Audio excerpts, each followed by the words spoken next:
ইফতারির সময় এই তিনটি ভুল কাজ করার কারণে আপনার সারাদিনের রোজাটা আল্লাহ তাআলার কাছে বাতিল হয়ে যাবে এবং এই রোজা আল্লাহ তাআলার কাছে অ্যাকসেপ্টেড হবে না, কবুল হবে না। অনেক ভাই এবং বোনেরা হর হামেশা এই ভুলগুলো করে থাকে, যার কারণে ওই ইফতারের মধ্যে আল্লাহ তাআলা কোনো কল্যাণ রাখে না। অথচ বুখারী ও মুসলিমের বর্ণনা এসেছে, যে ব্যক্তি সারাদিন রোজা রেখে ইফতারি করলো, ওই ইফতারির মধ্যে আল্লাহ তাআলা কল্যাণ রেখে দিয়েছেন।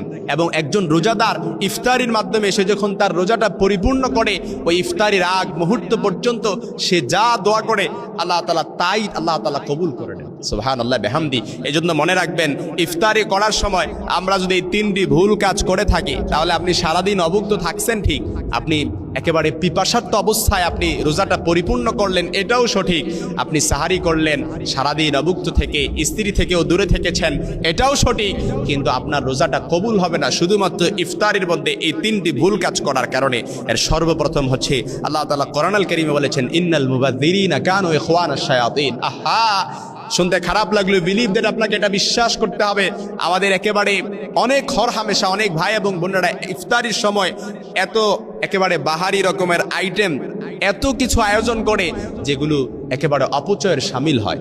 আহা, আপনি সামান্য আপনি যদি ইফতারি করেন, আপনি খেজুর দিয়ে ইফতারি করেন, এটাও সঠিকভাবে আদায় হয়ে যাবে।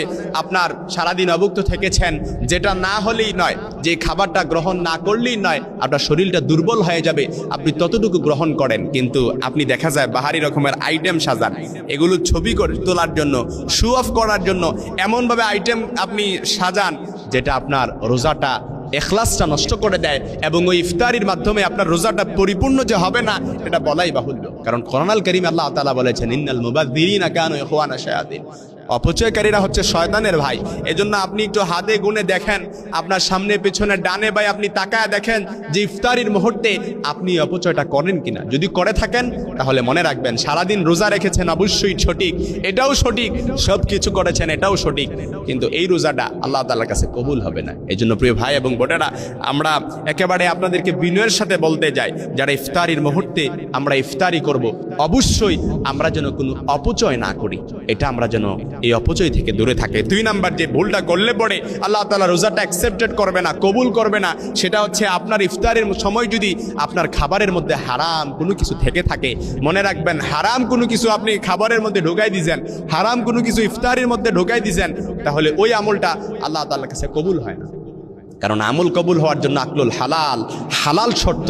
আপনি যদি হালাল আপনার ইফতারের মধ্যে না থাকে, লা ইয়াকবালুল্লাহ ইল্লা, একেবারে হালাল যেই ইফতারি, হালাল যেই খাবার ইফতারির মধ্যে না থাকবে, এটা আল্লাহ তাআলার কাছে কখনোই কবুল হবে না। এজন্য মনে রাখবেন, আমরা যেন আমাদের দেহকে বর্ধিত করি। জাসাদুন গুযিয়া বিহিল হারাম, নবীজি বলেছেন, যেই দেহ হারাম খেয়ে বর্ধিত হয়, ওই দেহের কোনো দোয়া আল্লাহ তাআলা কবুল করে না, এবং ওই অন্তরের কোনো দোয়া আল্লাহ তাআলা কবুল করে না।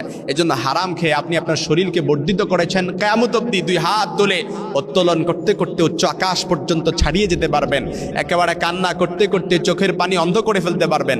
আল্লাহ তাআলা আপনার দোয়াটা কবুল করবে না, এবং আপনার আল্লাহ তাআলা আমলটাও কবুল করবে না। এজন্য 3 নাম্বার যে ভুলটা আমরা করব না, সেটা হচ্ছে, অনেকেই দেখা যায় ইফতারি সামনে নিয়ে রাখছে, একেবারে এমন তাড়াহুড়া করতে যে ইফতারির সময়ের আগে অনেকেই খেজুর খেয়ে ফেলে কিংবা ইফতার করা শুরু করে দেয়। যেহেতু সারাদিন অভুক্ত থেকেছে, একটু তাড়াহুড়া করে। মনে রাখবেন, তাড়াহুড়া করতে যে আপনি যখন ইফতারির সময়ের হওয়ার আগেই আপনি যখন ইফতার ভক্ষণ করলেন, তাহলে সারাদিন রোজা রেখেছেন ঠিক, ওই ইফতারির সময় হওয়ার আগেই যখন আপনি ইফতারটা করে ফেললেন, ওই রোজাটা আল্লাহ তাআলার কাছে কবুল হয় না, অ্যাকসেপ্টেড হয় না, ওটা বাতিল হয়ে যায়। এজন্য আমরা রোজা রেখেছি, যদি প্রশ্ন করা হয় কার জন্য, স্বাভাবিকভাবে আনসার আসবে যে আল্লাহ তাআলার জন্য রোজা রেখেছি, আল্লাহ তাআলার জন্য অভুক্ত থেকেছি, আল্লাহ তাআলার জন্য পিপাসার্ত থেকেছি। আর যেটা আল্লাহ তাআলার জন্য হয়, স্বয়ং আল্লাহ তাআলাই বলেছেন, আস-সাওমু লি ওয়া আনা আজজি বিহি, রোজা আমার জন্য, যেহেতু আমি আর প্রতিদান দেব। এই জন্য যে আমলের প্রতিদান স্বয়ং আল্লাহ তাআলা দিবে, এই আমলটার জন্য আমাদের ইখলাস হয়, ওই আমলটার জন্য সাথে ওই আমলটার মধ্যে যেন পরিপূর্ণ 100 ফুললি ইখলাস থাকে, নিয়ত যেন, কনসেপশন, আইডিয়া যেন ক্লিয়ার থাকে, এদিকে আমাদেরকে অবশ্যই খেয়াল রাখতে হবে।